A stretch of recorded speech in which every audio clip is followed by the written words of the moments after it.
মুবারক সবাইকে। যদিও ঈদ চলে গিয়েছে, আজকে প্রায় ১ সপ্তাহ হয়ে গেল আর আমি আজকে এসেছি চাঁদ রাতের ব্লগ নিয়ে। যাক, বেটার লেট দেন নেভার। ২৮ রোজার দিনই তো মোটামুটি আমরা কনফার্ম ছিলাম যে ৩১ তারিখেই আমাদের ঈদ হবে, কারণ সৌদিতে সেদিন ঈদ ছিল। ২৯ রোজার ইফতার শেষ করে আমি, আম্মু আর আমার ছোট ভাই বের হয়েছিলাম, কারণ হঠাৎই আমার ভাইজানের মনে হলো তার একটা নতুন পাঞ্জাবি দরকার। আর আমাদের বাড়িতে ছোট্ট ছোট্ট দুটো নতুন নবাব সাহেব আছে, এদের এবার আলহামদুলিল্লাহ প্রথম ঈদ। মাশাল্লাহ, দুইজনই ১২-১৩ সেট নতুন জামা গিফট পেয়েছে, কিন্তু কেউই পাঞ্জাবি কিনে দেয়নি। আর ছোট বলে কি হয়েছে, ঈদ কি পাঞ্জাবি ছাড়া হয় নাকি? তাই এই দুই নবাবের জন্য পাঞ্জাবি কিনবো। চাঁদ রাতের দিনে যে রাস্তাঘাটে এত বেশি মানুষ, কি বলবো, আর এত জ্যাম ছিল, গরমের কথা তো বাদই দিলাম।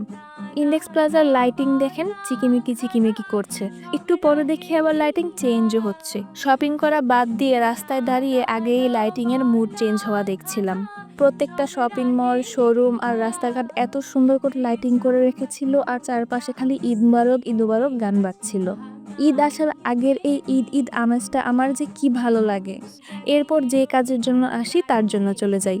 দোকানগুলোর ভিতরেও এত ভিড়, মানে সবারই কি আমার ভাইয়ের মতন এই চাঁদ রাতে এসে শপিং করতে ইচ্ছে হলো নাকি?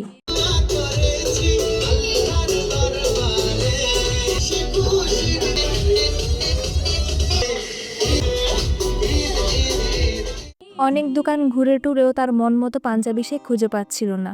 আম্মু, বাবা আর আমার শপিং তো ২০ রোজার মধ্যেই শেষ করে ফেলেছিলাম। তার জন্য শার্ট, প্যান্ট, গেঞ্জি, জুতা সবকিছুই কেনা হয়েছে। কিন্তু এই লাস্ট মোমেন্টে এখন এসে তার মনে হলো তার একটা পাঞ্জাবিও চাই।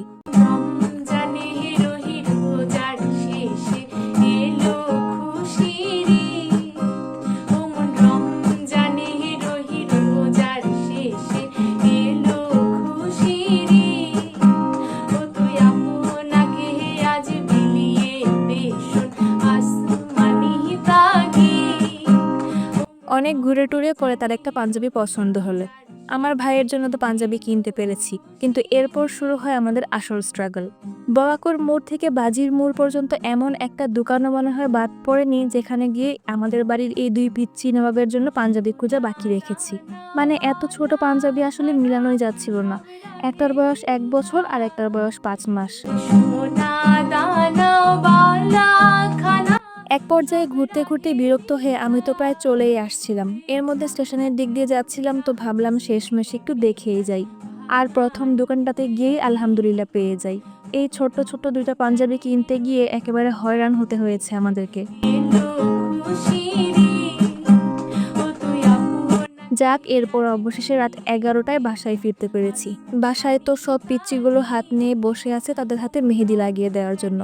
বাসায় গিয়েও ১ মিনিট নিস্তার নেই। আম্মু চলে যায় রান্নাঘরে আর আমি বসি পিচ্চিগুলোর হাতে মেহেদি লাগাতে। সবার হাতে মেহেদি লাগিয়ে দিয়েছি। ঈদের আসল মজাই তো হাতে মেহেদি পরা। সবার হাতে মেহেদি পরাতে পরাতে আমার হাতেরই দুরবস্থা হয়েছে। পরে আমার হাতে আর রাতে মেহেদি পরাই হয়নি, আমি অনেক টায়ার্ড হয়ে গিয়েছিলাম।